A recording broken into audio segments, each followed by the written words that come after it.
Good afternoon students. आज हम लोग पढ़ेंगे पाठ 5, तुमसे मैं कभी बिलग न हूँ। और इसकी कवित्री है सुदेव सिवाच की ये कविता है। और इस कविता में कवित्री जो है परमात्मा से, ईश्वर से अपने मन की शांति के लिए प्रार्थना करती है।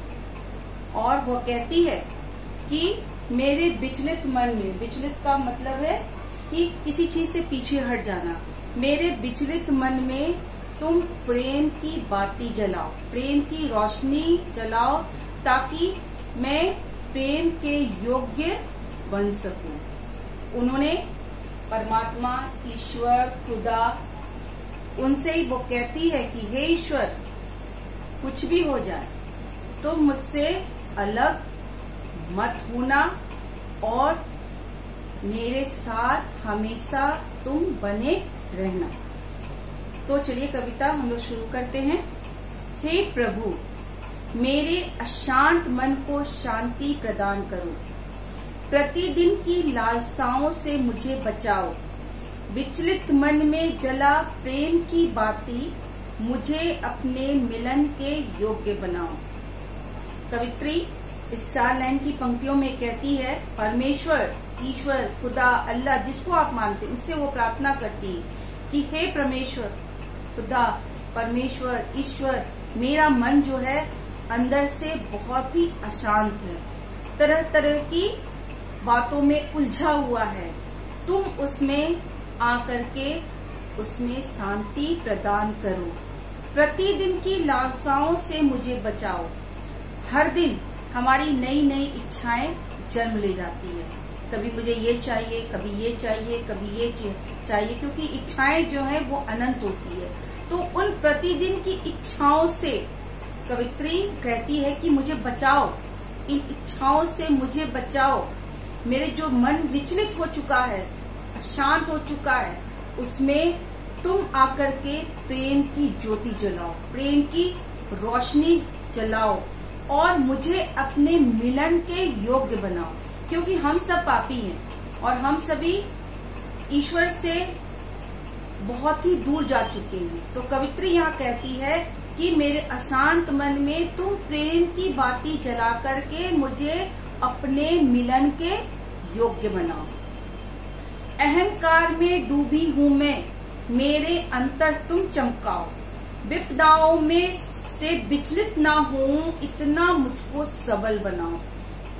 इसमें कवित्री कहती है कि हम सभी घमंड में डूबे हुए हैं, सभी इंसान के अंदर घमंड भरा हुआ है और उन घमंड को दूर कर मेरे दिल को तुम चमका दो, साफ कर दो। जिस तरह आप लोग देखते हैं ना, पीतल के बर्तन क्या होते हैं, बहुत दिन ज्यादा रखे रहने के बाद काला पड़ जाता है, तो उसको हम लोग क्या करते हैं, साफ कर देते हैं, तो वो फिर चमकने लगता है। ठीक उसी प्रकार हमारी जो अंतरात्मा है वो अहंकार में डूब करके काली हो चुकी है, उनको तुम चमकाओ, उस अहंकार को तुम हमारे दिल से दूर कर दो। विपदाओं से विचलित ना हो, इतना मुझको सबल बनाओ। और हमारे जीवन में अनेक प्रकार के दुख आते रहते हैं, तो उन दुखों को देखकर मैं घबराऊं मत, इतनी शक्ति मेरे अंदर तुम प्रदान करो।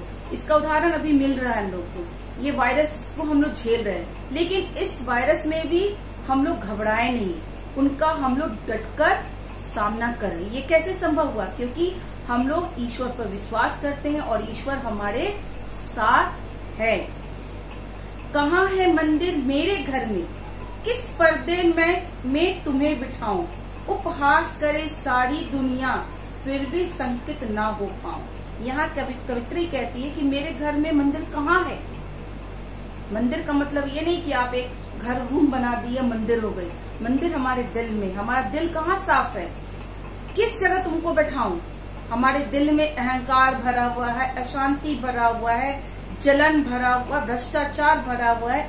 ये पूरा का पूरा जो मंदिर है वो गंदा है। तो किस जगह मैं तुमको बैठाऊं।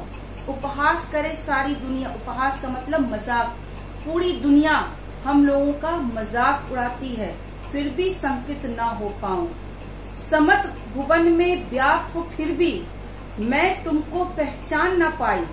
नित नए रूपों में आकर, मुग्ध मूंदे नैनों में आकर मेरे अंतर में बस जा।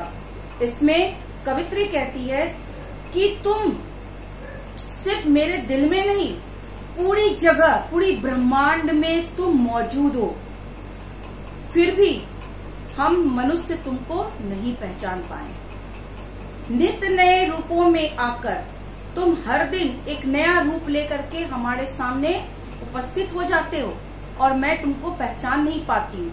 अगर मुग्ध मूंदे नैनों में आकर मेरे अंतर में बस जाओ और जब मैं अपनी आंखों को बंद करूं तो तुम मेरे अंदर आओ और मेरे अंदर को साफ करके तुम उसके अंदर बस जाओ।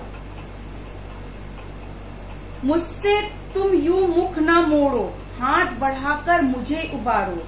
चरण धूलि का तिलक लगाकर तुमसे मैं कभी बिलग ना हूँ।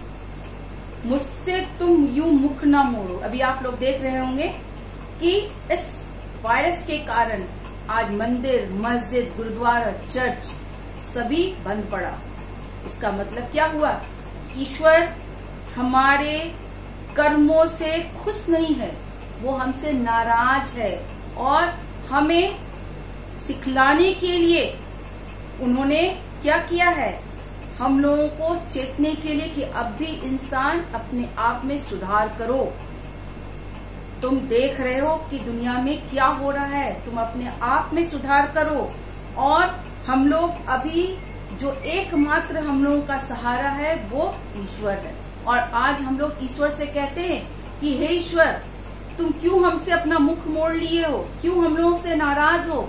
हम मनुष्यों की गलती को अब माफ कर दो और इस वायरस को यहाँ से भगा दो। ये हम लोग प्रार्थना करते हैं। तो कवित्री कहती है, मुझसे तुम यूं मुख न मोड़ो, हाथ बढ़ाकर मुझे उबारो। अब कहती है कि जो भी गलतियां हम लोगों ने की, उन गलतियों को तुम माफ कर करके हम लोगों पर अपना हाथ बढ़ाओ और इस मुसीबत से, इस दुख की घड़ी से हम लोगों को ऊपर लेके आओ। चरण धूलि का तिलक लगाकर तुमसे मैं कभी बिलग ना हूँ। मैं तुम्हारी दासी हूँ, तुम्हारी दास हूँ। तुम्हारे चरणों की धूल अपने माथे पे तिलक के रूप में लगा रही हूँ। हे परमेश्वर, मैं तुमसे विनय करती हूँ, तुमसे प्रार्थना करती हूँ कि तुम मुझसे कभी अलग मत होना। तो बच्चों, ठीक उसी प्रकार हम लोगों को भी हमेशा अपने ईश्वर को याद करना चाहिए। हमेशा ईश्वर से प्रार्थना करना चाहिए कि हे ईश्वर, हमारी अंतरात्मा को तुम क्या करो, शुद्ध करो और मुझे एक सच्चा इंसान बनाओ। कबीर ने भी कहा है कि दुख में सुमिरन सब करे, सुख में करे न कोई, जे सुख में सुमिरन करे दुख काहे को होय। अभी हमारे पास दुखों का पहाड़ खड़ा है हमारे सामने और ऐसे समय में हम ईश्वर को याद करते हैं, लेकिन जैसे ही ये पहाड़ खत्म हो जाएगा फिर हम लोग ईश्वर को भूल जाएंगे। तो कबीर के अनुसार जब चाहे आप दुख में हो चाहे सुख में हो, आपके जीवन का एकमात्र सहारा है और वो परमेश्वर है, खुदा है, अल्लाह है, ईश्वर है। उनसे हम लोगों को कभी भी अलग नहीं होना चाहिए, क्योंकि वही एक शख्स है जो हमारी डूबती नैया को पार लगा सकता है। इसलिए बच्चों, आप सोने से पहले अपने ईश्वर को जरूर याद कीजिए और दिन भर के लिए उसे धन्यवाद दीजिए, धन्यवादित कीजिए कि आज का दिन मेरा बहुत अच्छा बीता। और जब आप सुबह सो के उठते हैं उस समय भी ईश्वर को धन्यवाद दीजिए। कहिए कि रात भर मैंने आराम से चैन की नींद ली और अपने पूरे दिन भर के कार्यों को उसके हाथों में सौंप दीजिए। इससे क्या है कि ईश्वर हमेशा आपके साथ रहेगा। उसे मंदिर, मस्जिद, गुरुद्वारा में ढूंढने की जरूरत नहीं है, वो आपके साथ है, आपके साथ विभिन्न रूपों में आपके साथ वो खड़ा है। धन्यवाद।